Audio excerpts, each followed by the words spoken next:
Bon, salut les amis, alors attends, on va faire comme ça, voilà. Salut les amis, c'est le Loco.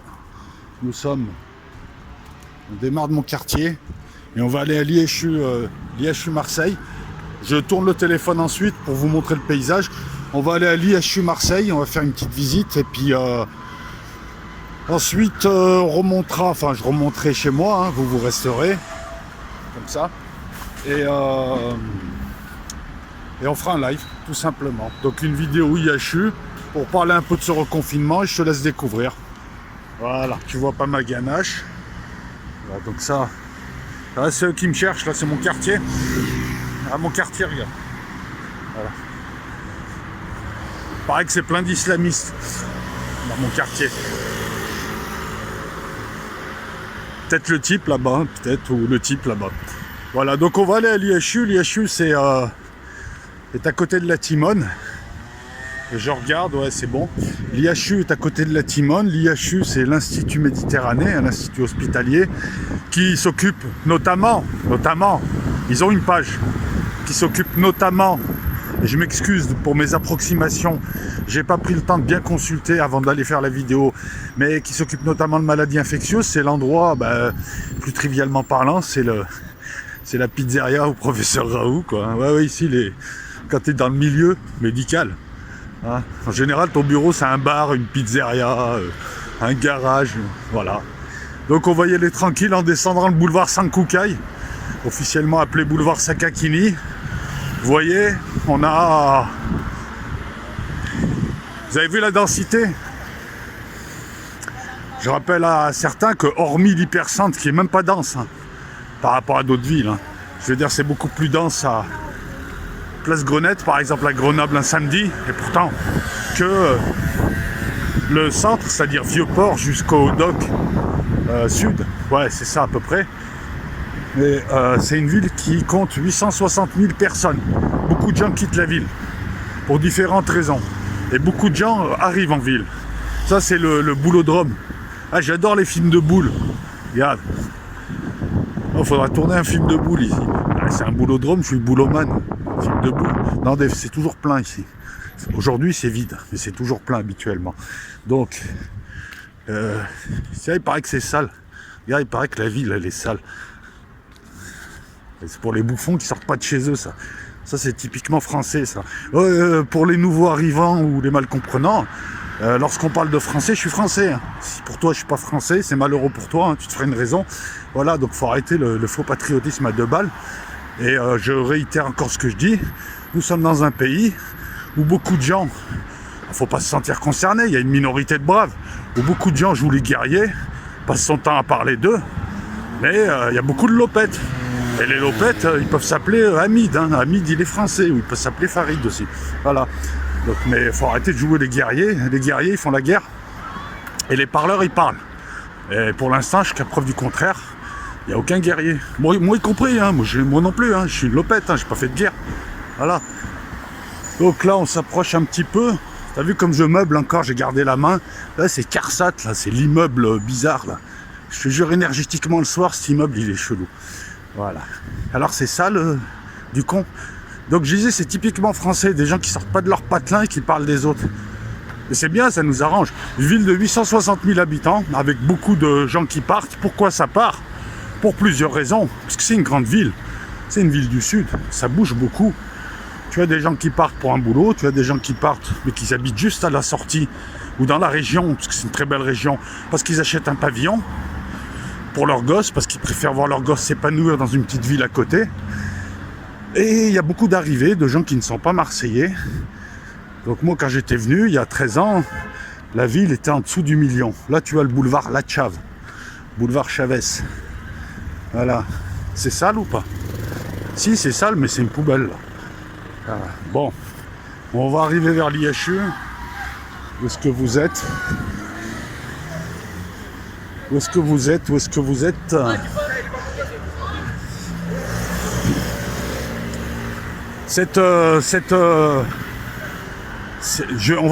On va parler un petit peu de ce qui se passe. Ce qui se passe alors, depuis le départ, c'est que il y a quelques jours, on parlait de non-reconfinement. Et puis subitement, sans concertation, véreux, le pseudo-ministre, décide d'un reconfinement. C'est un reconfinement. Lorsque tu fermes tout ce qu'il y a le soir, forcément les gens vont rester chez eux. Surtout là avec le Mistral qui fait. Donc c'est un reconfinement. Un reconfinement, on va dire, négatif. On ferme tout comme ça, tu sors pas. Ensuite, manif de commerçants avec les hommes politiques. Les hommes politiques d'ici et les femmes politiques faut s'en méfier. Même si tu crois qu'ils sont avec toi, tu sais pas trop. Surtout quand c'est Renaud Muselier, celui qui est devenu... c'est le vizir qui a voulu devenir calife, qui ne l'a jamais été. Ce type a flirté avec tout le monde, surtout avec l'extrême droite.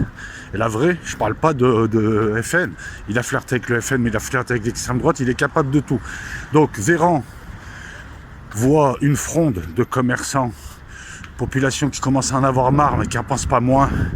Et comment dire ça, et des élus locaux lui dire non c'est bon cette fois on en a marre déjà d'être bisuté, tu n'as aucune réalité, tu es en train de t'amuser avec nous, tu te défoules en plus sur la Villa Raoult et ce que vous faites depuis le départ n'a aucun sens. Voilà, succinctement, il descend, il propose des mesures.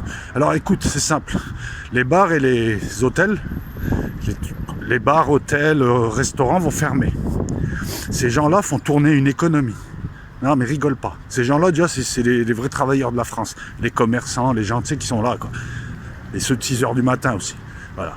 Ces gens-là c'est eux qui payent pour tout le monde. Non mais si. C'est eux qui génèrent des richesses. Regarde où elle est la feinte. Première feinte. Ces gens font travailler des gens. Ces gens font tourner des sous-traitants. Ces gens font même tourner, dans certains cas de figure, d'autres commerces, d'autres commerçants. Un resto, il a besoin de limonade, il a besoin de ceci, il a besoin de cela, tu vois, marche un petit peu. Donc, en arrêtant et en faisant ce qu'ils font depuis le début du Covid, ils détruisent la véritable économie. L'économie des gens qui n'ont pas besoin d'eux. Tu vois, ils vont détruire une économie. Vas-y. Ils vont détruire une économie qui crée de la richesse, qui permettait l'indépendance, parce que quand tu es commerçant, tu es indépendant. T'attends pas la dîme d'un tel ou un tel. Tu comprends ce que je veux dire? Et en contrepartie, donc, le gars, il leur propose, putain, je traverse, c'est vert. Il leur propose le fonds de solidarité, c'est-à-dire toi. Donc, en gros, Véran, il prend des décisions en payant avec ton argent. Des gens qui créent des richesses et qui créent un aura de richesse, là, ils vont toucher une allocation. Si tu génères 10 000 euros de chiffre d'affaires, c'est pas pareil que si tu touches 10 000 euros. Parce que générer 10 000 euros de chiffre d'affaires, c'est à générer d'autres richesses. C'est un cours d'économie. Lorsque le type te donne avec de l'argent qu'il n'a pas et qu'il nous prend, enfin, il leur rend leur argent, quoi. C'est déjà du vice. Ensuite, la saison, elle se fait dans le sud. La saison, c'est jusqu'à novembre des fois. Ça dépend pourquoi. Tu te baignes pas, mais je te promets. Et ensuite, on a un nouveau type de tourisme. Là, cette année... Ils ont ruiné le tourisme. Tourisme qui fait vivre la ville. Et quand je te dis tourisme qui fait vivre la ville, commerçant, dis-toi, ouais, super, on paye moins d'impôts pour les Marseillais qui, soi-disant, ne travaillent pas, alors que c'est pas vrai. Regarde l'hôtel, là. C'est l'hôtel, c'est la base. L'hôtel Iblis. Méfie-toi de l'hôtel Iblis. Non, je rigole. Première chose. Deuxième chose, il y a un énorme traficotage. On a vu chez Fabien Maisonneuve, sur la chaîne Histoire et Conscience, il y a quelques jours, on a parlé avec Mousse et Fabien de tripatouillage. Tu sais quoi, j'entends pas ma respiration. Non, mais pour celui qui va encore me dire, tu respires fort, on va faire du sport, je t'explique, mon micro est hypersensible et je respire fort. Je suis pas essoufflé du tout. Non, je préfère préciser, on est sur YouTube. Ça me saoule par contre. Pour un type comme moi, tu vois, c'est sympa. C'est sale ou pas? Il paraît que c'est une ville islamisée, tu vois des minarets. Les bouffons. Je parle à quelques personnes. Donc on approche, ça c'est la Timone, ça. Ça va jusqu'au bout la Timone. Attends, on va aller. Je vais te montrer ce qu'est la Timone. On va traverser vite fait parce que je me fasse écraser, regarde. Ils veulent tuer nos enfants et nos intellectuels. C'est pas lui qui a la carte publique. On va se mettre là. Les chiffres aussi. En début de période, on te parlait de quoi? En mars, avril, on te parlait des morts.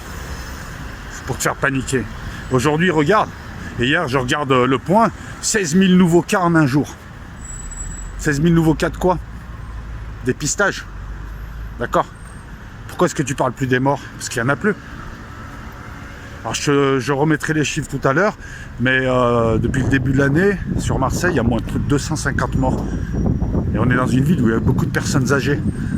Tout ça, c'est la timone. Mais attends, je vais te montrer ce qu'est la timone. Pourquoi tu nous parles pas de... On te présente des chiffres chocs dans le corps d'un article, surtout au début. 16 000 nouveaux cas en une journée. Et ensuite, on te glisse la gélule. La gélule. C'est-à-dire, je m'explique. Les cas, les tests, c'est pas moi qui le dis, c'est une étude d'Harvard que vous pourrez trouver aisément. Ils te disent les tests actuels sont ultra fins, c'est stupide. Parce que là, on va aller chercher ce qui est déjà. C'est-à-dire, on va aller trouver des gens qui ne sont pas malades, des gens qui ont des traces d'eux. Ça s'est vu, hein, il y a des footballeurs qui n'ont pas pu jouer alors qu'ils n'avaient pas le Covid. Ils avaient des traces d'eux, des gens qui ne sont plus contagieux, des gens qui ne seront jamais, qui ne transmettront jamais, etc., etc. Donc donner le nombre de cas, ça n'a pas de sens. Il faudrait donner le nombre de cas graves, d'hospitalisés, de réanimés. Mais ça, ils ne te le donnent pas. Ils te donnent un gros chiffre. En valeur absolue, ils te donnent ça. Et ensuite, seulement lorsqu'ils parlent des morts et des réanimations, ils te donnent des pourcentages. Parce que sur Aix, il y a 5 réanimés pour 10 lits de réanimation. Parce que de Bouches-du-Rhône, c'est moins de 300 lits. Un département avec 2 millions de personnes, beaucoup de personnes âgées. Dans le sud, les personnes âgées, il y en a beaucoup. Les mamies, les papis, tout ça, parce qu'il y a une douceur de vivre. Donc les gens viennent s'installer là ou restent là. Donc il y a une économie de la... Tu vois, la timone, c'est tous ces bâtiments. L'hélicoptère, il est là-bas, mais ça va loin en profondeur.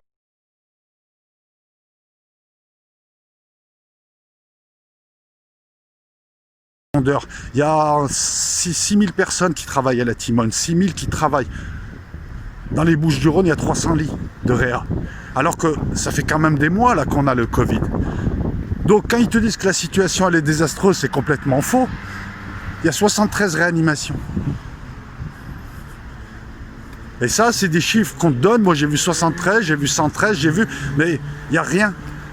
Donc, je peux te dire, moi, que la courbe, ouais, elle était multipliée par 1000, la courbe. Mais tu sais, 0,01 fois 1000, voilà.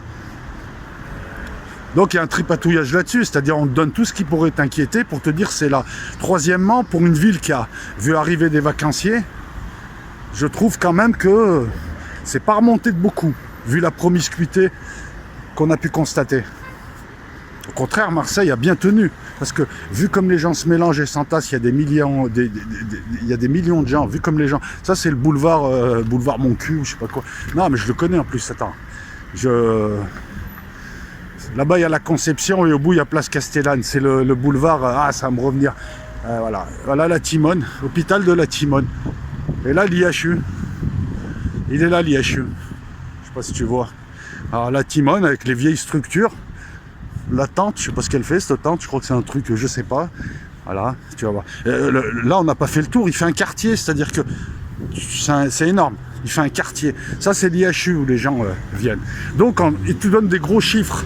On te les interprète d'une certaine manière, alors qu'en réalité, au vu de ce que nous avons vu, c'est-à-dire des millions de gens descendent dans le sud, il y a très très peu de cas. Et là, à l'heure où je te parle, il y a très très peu de cas. On est en train de parler de moins d'une centaine de personnes dans une ville comme Marseille, où tu as des lits, mais pas assez. Et il est là le scandale. Au départ, voilà, l'Institut Méditerranée, je vais essayer de monter, mais je vais pas rentrer parce que je pense qu'il y a des autorisations, des trucs comme ça. Voilà, ça c'est la Timone aussi. Et on est sur le boulevard, il change toujours de nom, c'est un boulevard bandit. D'abord il s'appelle Françoise Duparc, après il se déguise, il s'appelle Sakakini. Et là, à l'heure où je te parle, je sais pas, Rackham le Rouge ou Saint-Coucaille. Attends, on va essayer de monter un petit peu pour voir, mais sans rentrer parce que... Voilà, parcours Covid, tout ça. Alors je te rassure, il en faut un peu plus ici pour les gens. Il en faut un peu plus ici pour les gens. Pour les impressionner. Hein, ils savent que le gouvernement se fout de leur gueule. Voilà, bon, on va avancer un peu, tant qu'on me dit rien. Jusqu'à la vitre. Et c'est limite une vidéo d'investigation. Hein. On dirait Lise Lucet ou Élise Lucet ou je sais pas quoi. Ça, c'est la Timone. C'est un village. Et ça pousse là-bas, ça pousse, ça pousse. Voilà, donc l'entrée de l'IHU, on va pas rentrer, c'est pas la peine non plus.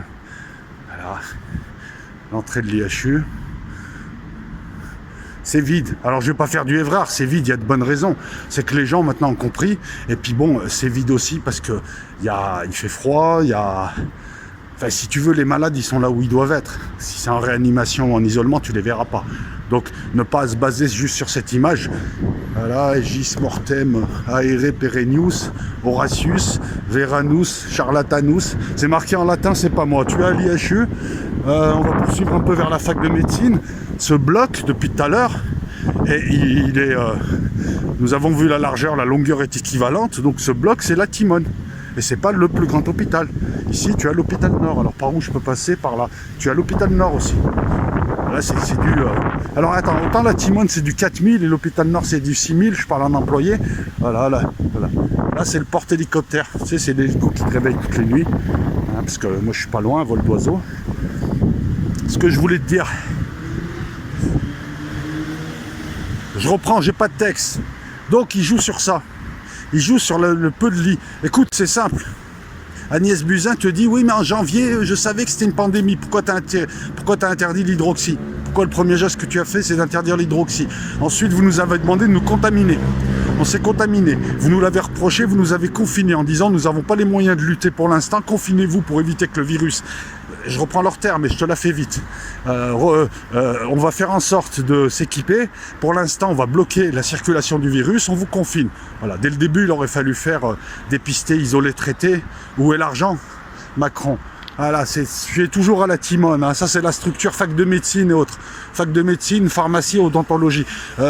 Ici, c'est peut-être Marseille, mais tu as des grosses pointures. Niveau chirurgie, machin, tu as des pointures mondiales, hein, je te le dis. Alors moi, je suis pas assez calé, mais je sais que tu as des gens ici, on vient les chercher en hélicoptère dans la nuit pour faire des opérations au fin fond du système solaire. J'exagère à peine. J'avance là, voilà. Et ça va jusqu'au bout de la nuit. Hein. C'est un peu comme une soirée tourtelle ou champomy sans alcool. La fête est plus folle. Donc on a fait là, je crois que c'est une cité universitaire ou je ne sais quoi. Et on est encore à la Timone. T'as vu que c'est balèze.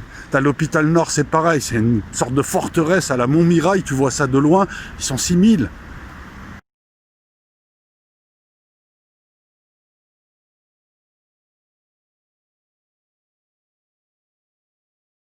Pour les chiffres, je vous donne des ordres de grandeur. Hein. Autant ils sont 7000 et la Timone, ils sont 4000. Bref. Au sortir du confinement... qui a détruit l'économie, donc ils prennent des mesures qui détruisent, ils tuent le malade petit à petit, si tu veux. C'est comme si à chaque fois, tu sais, pour te soigner, ils te fouettent et tu t'affaiblis. Donc au sortir du confinement, c'est dit chic. Ils vont commencer à comprendre. Non, on va vendre un médicament qui sert à rien, le remdesivir, dont ne parlent pas les zététiciens, une véritable escroquerie qui avait été créée pour Ebola, pour le SARS, et à qui il reste encore 20 ans de brevets. C'est pour ça qu'ils essayent de le rentabiliser. Encore une histoire de gros sous, le remdesivir. À savoir que le gars qui teste le remdesivir tutoie le gars qui lui propose le remdesivir. Bon, bref. À savoir que Jean-Pierre Ciprelli, qui a été chevalier de la Légion d'honneur et qui gère BlackRock France, c'est le pote à Macron. BlackRock est derrière Gillette. Il contrôle Gillette. BlackRock, c'est des groupes c'est un groupe encore plus puissant que les GAFAM. BlackRock, ce sont des gestionnaires d'actifs. C'est eux qui gèrent l'argent de poche et l'argent tout court des GAFAM. Voilà. Tu as Vanguard Group et BlackRock qui gère Gillette, mais tu en as d'autres. C'est comme un peu pour les labos. Après, il ne faut pas dire n'importe quoi. Là, tu vois, tu prends du recul un peu. Tous les labos ne sont pas forcément des truands. Mais un labo, c'est privé, ça cherche à faire de l'argent. Donc, il faut le contrôler. Donc, quand le labo te fait des cadeaux, il veut passer son médicament bidon, voilà. Bref, je reviens à nos moutons. Au sortir du confinement, c'est dit chic. Ils ont fait comme les Chinois et les autres, il y a de quoi dépister, il y a des masques pour nous protéger, et il y a de quoi traiter, c'est toujours pareil. Prévenir, agir, guérir. Repérer, isoler, traiter. Non, pas de lit, rien. Pas de réa, rien. Mais il va où l'argent? L'argent, pour l'instant, il va où? Dans les banques US? Parce que normalement, et tout ce que je dis là, c'est ce qu'ont fait les autres pays. D'autres pays. J'invente pas un truc, je dis pas il y a qu'à il faut. Je te dis ce qui a été fait un peu partout. Moi, par exemple, je téléphone en Algérie, je téléphone dans d'autres pays, je te donne mes sources. Je demande aux gens sur le terrain ce qui se passe, quand je connais des gens, et ils me disent voilà comment ça se passe, tu vois, on discute, ils n'ont aucune raison de me mentir. Ensuite, je vais voir les sources internet sur ces pays, et je vois que, voilà, les pays qui ont le mieux agi, c'est les pays qui ont dit à leur population, voilà, on va protéger les vieux, porter des masques là où il y a des vieux et des personnes fragiles, continuer à travailler, mais on va faire des gestes barrières, on va rien confiner du tout. Par contre, dès qu'il y en a un qui est malade, on l'isole, on le sort, Et on va monter des hôpitaux et des structures pour, même en provisoire, on le traite et on le réinjecte. Et ceux par contre qui tombent malades et qui restent chez eux, ils vont développer une immunité de groupe. C'est ce qu'on doit faire depuis des mois. Alors autant la première fois, on peut admettre qu'ils aient été surpris, mais ils continuent à imiter l'Espagne. Le cancre. Je suis désolé, je parle en termes de pratique. Le pays cancre. Au lieu d'imiter l'Allemagne ou d'imiter les pays qui ont réussi, le pays cancre. Deuxièmement, il n'y a pas de l'hydréa. 300 l'hydréa pour un département comme les Bouches-du-Rhône. Tu la vois la carotte. Moi, si j'ai deux assiettes chez moi, je serai toujours surchargé, même s'il y a 3 personnes qui viennent. La réalité ici, c'est qu'on est en train de parler d'un département qui est un très très bon élève, dans la mesure où il y a eu moins de 300 morts, si on reprend les chiffres depuis le début. Moins de 300 morts, beaucoup de mamies ou papis ou des gens qui avaient des insuffisances. On est dans un département qui avait arrivé des tas de vacanciers à qui on ne reproche rien d'ailleurs.